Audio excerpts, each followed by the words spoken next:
എല്ലാവർക്കും സുഖമാണെന്ന് വിശ്വസിക്കുന്നു. PM കിസാൻ സംസ്ഥാനത്ത് സാമൂഹ്യ സുരക്ഷാ പെൻഷൻ വിതരണത്തിൽ വൻ മാറ്റം വരികയാണ്. സാമൂഹ്യ സുരക്ഷാ ക്ഷേമ പെൻഷൻ വിതരണത്തിൽ നിന്നും സഹകരണ ബാങ്കുകളെ ഒഴിവാക്കിക്കൊണ്ട് സർക്കാർ ഉത്തരവിറക്കി.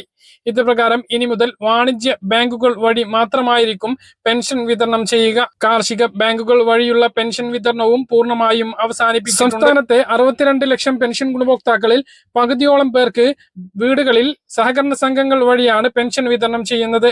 അത് ഇതോടെ ഇല്ലാതെയാകുകയാണ്. സംസ്ഥാനത്ത് 2016 മുതൽ സഹകരണ ബാങ്കുകൾ വഴിയായിരുന്നു സാമൂഹ്യ സുരക്ഷാ പെൻഷൻ പ്രധാനമായും നൽകിയിരുന്നത്. ഇതിനു പുറമെ നേരിട്ട് അക്കൗണ്ടുകളിലേക്ക് നിക്ഷേപിക്കുന്ന രീതിയും നിലവിലുണ്ട്. ഇനി എല്ലാവർക്കും ആ രീതിയിലേക്ക് മാറുകയാണ്. പെൻഷൻ തുക കൂടുതൽ സുതാര്യമായി ഉപഭോക്താക്കളുടെ കയ്യിലേക്ക് നേരിട്ട് എത്തിക്കുക എന്നതാണ് പുതിയ സർക്കാരിന്റെ പ്രധാന ലക്ഷ്യം എന്നുള്ളതാണ് ഉത്തരവിൽ വ്യക്തമാകുന്നത്. പെൻഷൻ വിതരണം ചെയ്യുന്ന അന്ന് തന്നെ സംസ്ഥാനത്തെ മുഴുവൻ ആളുകൾക്കും ബാങ്ക് അക്കൗണ്ടുകളിലേക്ക് പെൻഷൻ എത്തിക്കുക എന്നുള്ളതാണ് ഇതിലൂടെ ലക്ഷ്യമിടുന്നത്.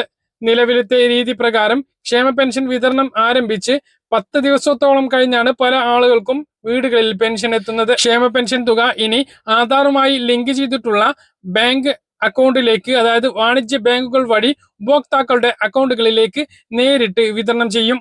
എന്നാൽ കിടപ്പ് രോഗികൾക്ക് ഇതിൽ ഇളവ് പ്രഖ്യാപിച്ചിട്ടുണ്ട്. കിടപ്പ് രോഗികൾക്ക് മാത്രം തുക നേരിട്ട് വീട്ടിലെത്തിച്ച് നൽകിയാൽ മതി എന്നും പുതിയ ഉത്തരവിലുണ്ട്. അപ്പോൾ വളരെ പ്രധാനപ്പെട്ട ഒരു തീരുമാനമാണ് വന്നിട്ടുള്ളത്. ഇപ്പോൾ നമുക്ക് ലഭിക്കാൻ പോകുന്ന ഓണ പെൻഷനിൽ ഈ ഒരു മാറ്റം ഉണ്ടാകില്ല. കാരണം ബാങ്ക് അക്കൗണ്ടുകൾ പുതുതായിട്ട് പല ആളുകൾക്കും നൽകേണ്ടി വരും.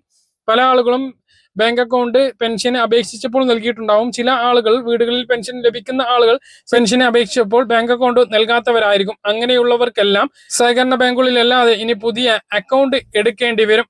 ആ അക്കൗണ്ടുകളിലേക്കാണ് തുക എത്തിച്ചേരുക. നിർണായകമായിട്ടുള്ള ഉത്തരവ് ഇപ്പോഴാണ് ഇറങ്ങിയത്. ഇതിനെ പ്രതിപക്ഷം വിമർശിച്ചുകൊണ്ടുള്ള ന്യൂസാണ് പ്രതിപക്ഷ മാധ്യമങ്ങളിൽ വന്നിട്ടുള്ളത്. കേരളയിൽ വന്നിട്ടുള്ള വാർത്ത ഇങ്ങനെയാണ്: ക്ഷേമ പെൻഷൻ ഇനി കൈകളിലേക്കില്ല, ബാങ്കിലേക്ക് മാത്രം. UDF സർക്കാർ നിർത്തുന്നത് ജനങ്ങൾക്ക് ആശ്വാസമായ സംവിധാനം എന്നാണ് വാർത്തയിലുള്ളത്. പക്ഷേ ബാങ്കിലേക്ക് പെൻഷൻ വിതരണം ചെയ്യുന്നത് വലിയ ആശ്വാസമാണ്. പല ആളുകൾക്കും വിതരണം ചെയ്യുന്ന അന്ന് തന്നെ തുക അക്കൗണ്ടുകളിലേക്ക് എത്തും എന്നുള്ളതാണ്. UPI സംവിധാനം ഉള്ളത് കൊണ്ട് തന്നെ ബാങ്കിൽ പോവാതെ തന്നെ ഈ ഒരു പണം കൈമാറി എടുക്കാനും ഇപ്പോഴത്തെ ഒരു സാഹചര്യത്തിൽ സാധിക്കും. എന്നാൽ കിടപ്പ് രോഗികൾക്ക് വീടുകളിൽ വിതരണം തുടരും എന്നുള്ളതാണ് ഉത്തരവിൽ വ്യക്തമാക്കിയിട്ടുള്ളത്.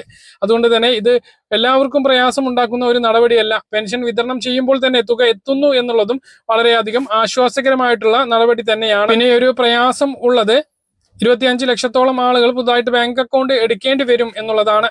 അപ്പോൾ ഇതാണ് ഏറ്റവും പുതിയ പെൻഷൻ ഉത്തരവായി വന്നിട്ടുള്ളത്. ഈ മാസത്തെ പെൻഷൻ വിതരണ ഉത്തരവ് ഉടനെ ഇറങ്ങും. 15-ാം തീയതിയോടുകൂടി ഓണ പെൻഷൻ വിതരണം ചെയ്തു തുടങ്ങും എന്നാണ് പ്രതീക്ഷിക്കുന്നത്. പെൻഷൻ മസ്റ്ററിംഗ് പുരോഗമിക്കുകയാണ്. ഇതുവരെ ചെയ്യാത്തവർ ഉടനെ അത് ചെയ്യാൻ വേണ്ടി ശ്രദ്ധിക്കുക. വരുമാന സർട്ടിഫിക്കറ്റ് കൊടുക്കാത്തത് കൊണ്ട് തന്നെ പെൻഷൻ മുടങ്ങിയവർ വരുമാന സർട്ടിഫിക്കറ്റ് കൊടുക്കാനും ശ്രദ്ധിക്കുക.